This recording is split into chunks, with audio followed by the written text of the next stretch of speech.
We're with Congressman Ron Paul, the Republican presidential candidate. Dr. Paul, who is a OBGYN, is a 10-term GOP congressman from Texas, and he's regarded as certainly one of the surprises of this race. Are you glad you entered, Congressman? Well, certainly I am. I'm very pleased with the enthusiasm for the program that I've been offering, but I am a bit surprised about it, but very pleased with the number of people who have joined us and the money they've sent me, so there's been a lot of encouragement. So I guess you're surprised that it's more than you expected.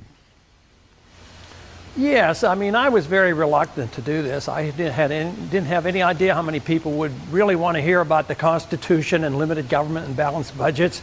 And I didn't know how many people would be interested in me wanting to bring the troops home, you know, from not only from the Middle East, but from around the world. But it really has fallen on a lot of ears, and people are responding very favorably. So this pleases me to no end.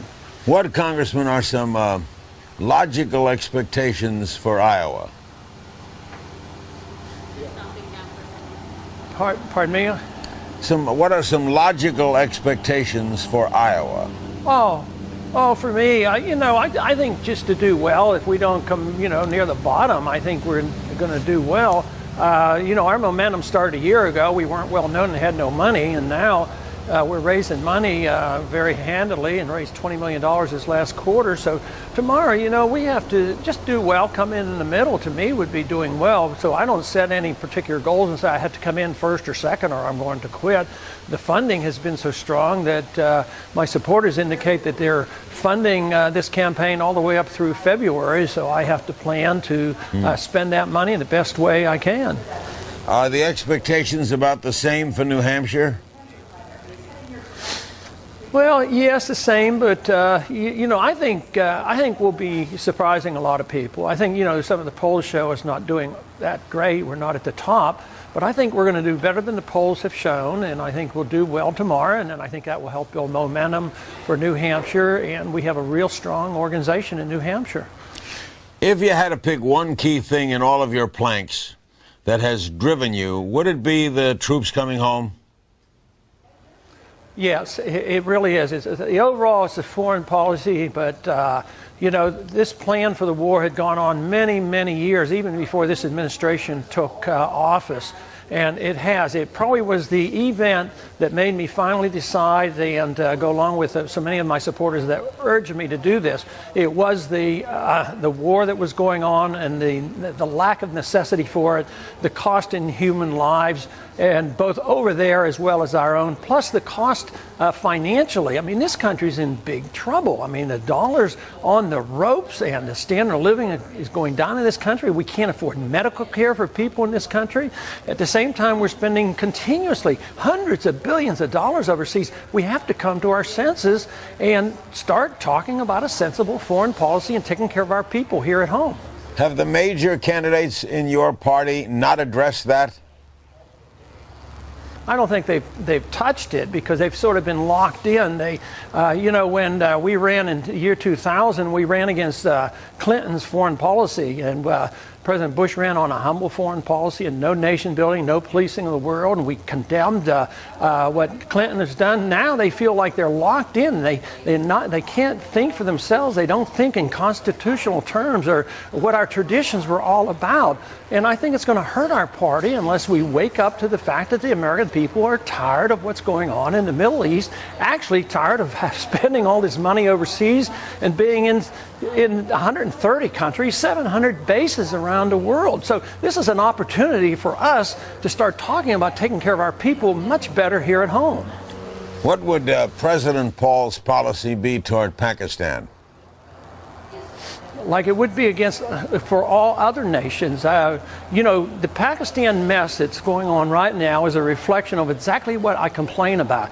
We just invested $10 billion in Musharraf, a bad investment. What did we get for it? He didn't get Osama bin Laden for us. He's a military dictator. He has support of 8% of the people. We actually motivated Bhutto to go in there and look at the mess that's in there. And we're seen as running puppet governments. We go go from one puppet to the next. We were with Musharraf, we're switching over to Bhutto, and the people get very upset. Even Bhutto said our support of Musharraf was motivating Al-Qaeda because people resent us propping up military dictators around the world. So this is a perfect example of the unintended consequences of an interventionist foreign policy, which I so strongly object to. Couple of domestic things. You want to get rid of the IRS, which brings in, I think, over $1 trillion a year. How do you replace that? Well, hopefully we don't want to replace it because, you know, if we lost $1 trillion, we'd still have as much money as we had 10 years ago. Government was way too big then. But you can only take care of that problem by getting rid of the IRS if you're willing to cut. So if we just cut the income tax out and didn't cut government, it would be a financial mess. So I would say the only place politically you can get a consensus, liberals and conservatives, would be cutting some of this overseas expenditure and bring our troops home. You're a doctor. Should health care be a right? No, absolutely not. People have a right to their life. They have a right to their liberty. They have a right to pursue their happiness, and they should have a right to keep their earnings. But they don't have a right to a house or a right to a job or a right to medical care. And besides, once government decides those are rights, you end up with much less. Once the government gets involved in planning, central planning, whether it's education or medicine or housing, look at what they did when they decided everybody should have a house. We had a housing bubble. Now we have a housing bubble that's collapsing. People are losing their homes. So this whole motivation, the purpose of government is to protect liberty and understand how the marketplace works. So a truly compassionate person would argue the case for truly free markets and sound money. That's what we need. Then you would help people, but not by the argument that people have a right to some type of a service. That means you have to take that service from somebody else. That involves violence. But what we want to do is protect the right of individuals, right to their life. That's what the Constitution talks about, and that's what made America great. That's what we have forgotten. That's what we have to renew. How are the less fortunate, through no fault of their own, then protected?